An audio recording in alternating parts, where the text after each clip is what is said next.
Bu yoqimli hidlar sizni sekin o'ldiryapti. Ko'pchilikning mashinasida bitta narsa bor: osilgan kapsula yoki yoqimli hidli flakon. Ammo siz nafas olayotgan havoda nimalar borligini bilasizmi? Formaldegid murdalarni saqlashda ishlatiladigan moddalar. Jahon sog'liqni saqlash tashkiloti uni karsinogen, saraton chaqiruvchi deb e'lon qilgan. Benzol leykemiya, qon saratoni xavfini oshiradi. Talatlar gormonal muvozanatga ta'sir qilishi, tug'ma nuqsonlar va rivojlanish muammolariga sabab bo'lishi ilmiy tadqiqotlar bilan isbotlangan. Ayniqsa bolalar, homilador ayollar, astma bilan og'riganlar va immuniteti past odamlar uchun bu xavf bir necha barobar kuchliroq. Shunchaki yoqimli hid evaziga sog'lig'ingizni sotmang. Kimdir hali ham mashinasida yoqimli hid deb zaharni nafas olayotgan bo'lishi mumkin.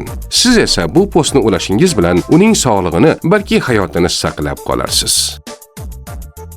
Tibbiyot 103 rasmiy kanalimizga obuna bo'ling.